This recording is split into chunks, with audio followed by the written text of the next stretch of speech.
Hi, Himeutsugi here with the next episode of Solo TTRPGs Explained.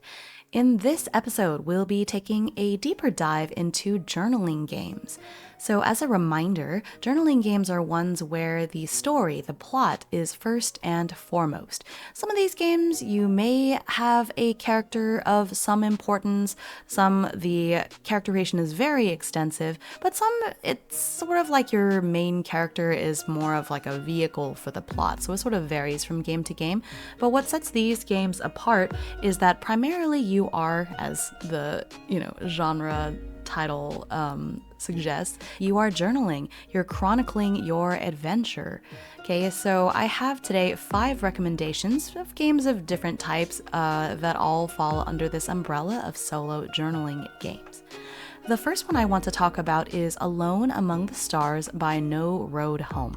This is a free game, very often recommended, and it is a game about exploring space.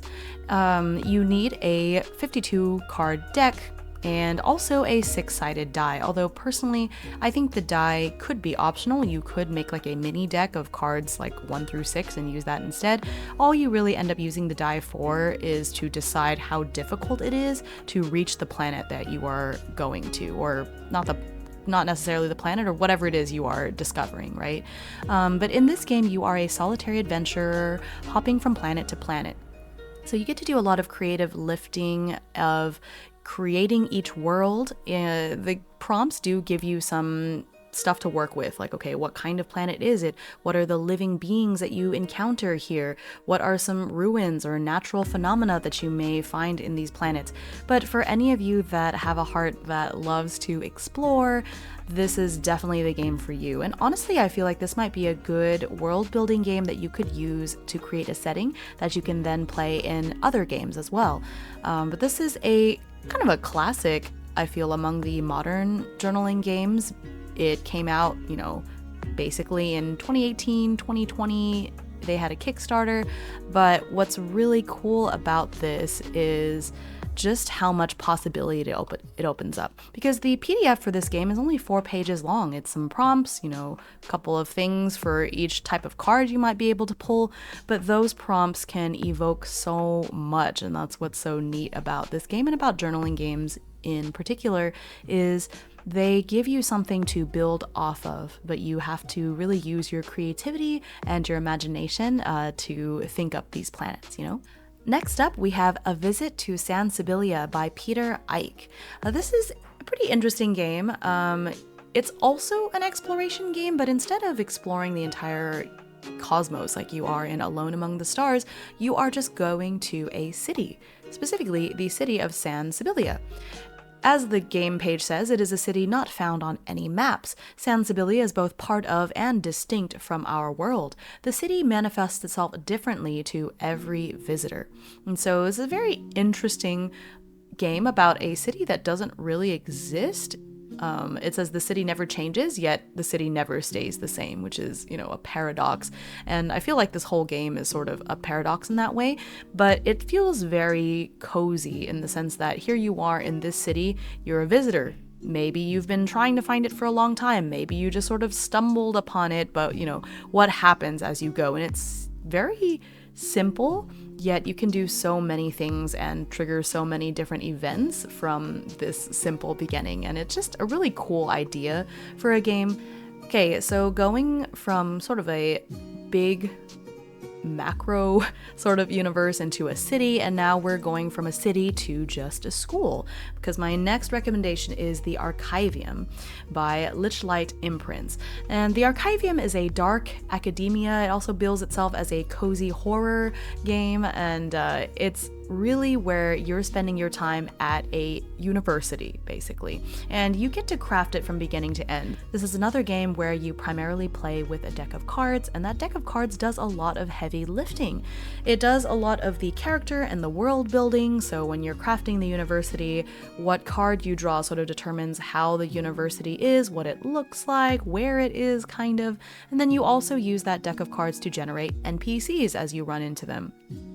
And then there's also mini games. So as you're time in the university goes on, you end up joining a secret society, you end up having to take care of this strange, mysterious, magical, in a dark eldritch sort of way, archive, and there's sort of mini games that you play in the archive as you are being the custodian to it. What makes this game a journaling game to me, because I feel like some may argue that it goes beyond being a journaling game, because as I mentioned, it does have mini games, is because every single aspect of gameplay is meant to progress that journaling, progress the story. And so even the mini games you play in the archive, it's only so that you can journal what your archive shift was like. You know, okay, well, you lost the mini game when you were shelving books. So then what does that mean for your character?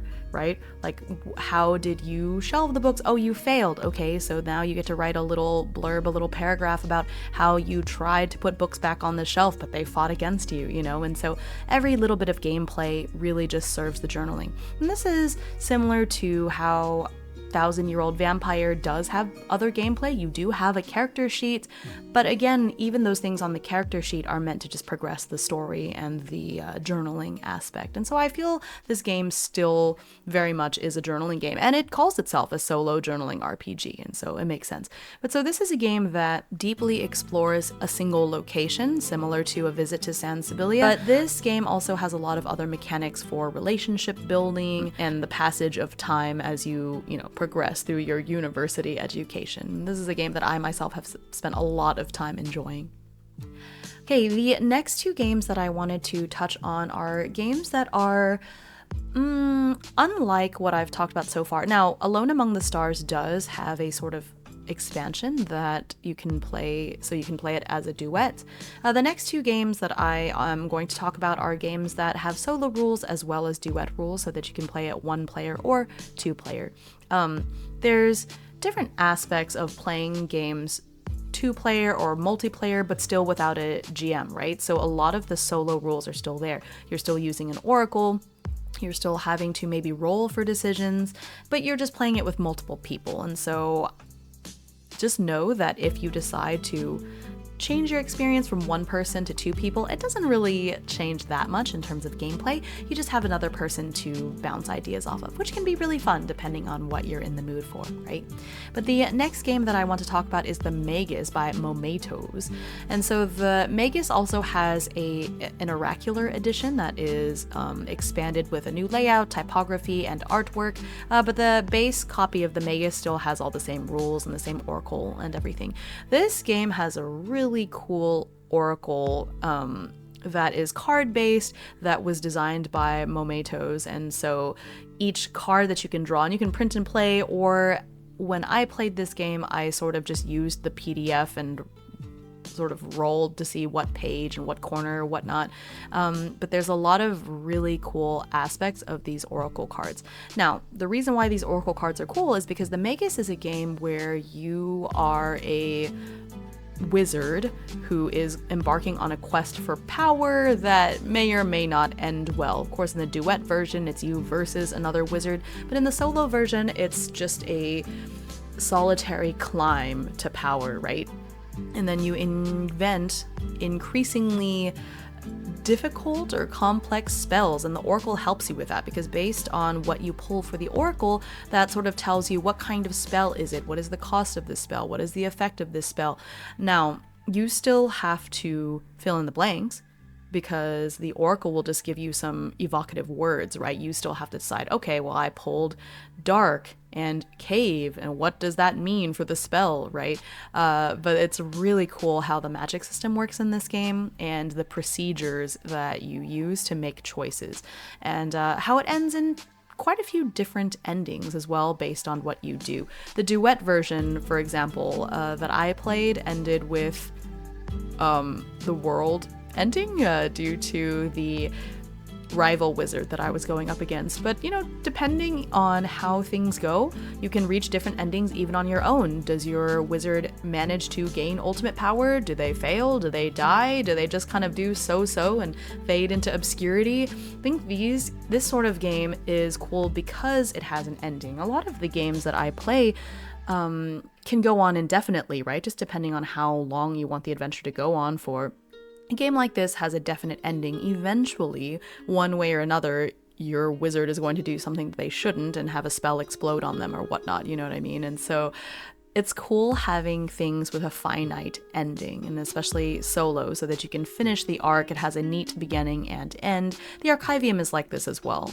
Of course, you have to leave the school sometime, whether whole or in pieces, right? All right, speaking of different endings and pathways, my last recommendation is Tangled Blessings by Cassie Mothwin.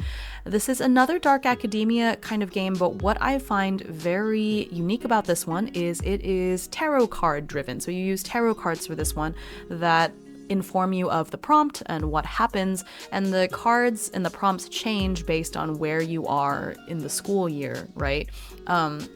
And so there's different paths you can take, and it culminates towards different endings.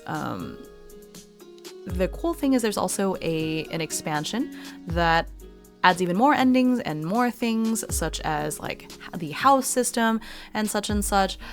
Similar to the Magus, Tangled Blessings has a duet mode where you are rivals. It's you versus the other person. I mean, you can be friendly rivals, I suppose, but there's definitely a competitive aspect. But Tangled Blessings, like the Archivium, has a dark academia leaning to it, except that it's a lot more, I think overall it's a much more sinister experience. While the Archivium has sort of creeping horror, Tangled Blessings, there's some very dark things that can happen to you.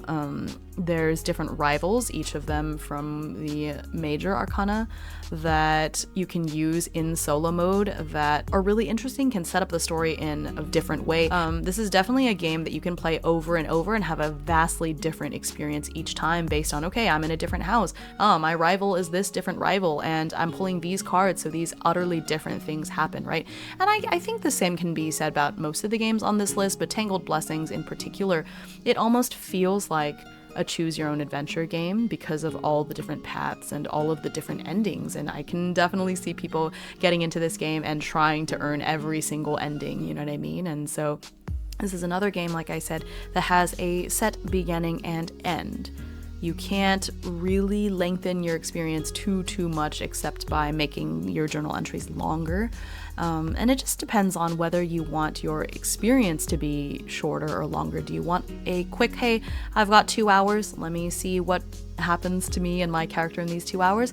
Or do you want a long-term experience? I'm going to go through a couple days of this character's life, maybe every other day or maybe once a week for however long. You know, the Archivium, I'm playing pretty much 1-to-1, playing through almost every day. So if my character takes 4 years to graduate, that's, you know, over 1,000 entries that I'm going to have to write. So I'm in it for the long haul. Whereas Tangled Blessings, it's very set in how many scenes there are in each playthrough. Of course, you can invent rules to play more if you want to, but I think that there's something nice in an open and shut kind of a story as well.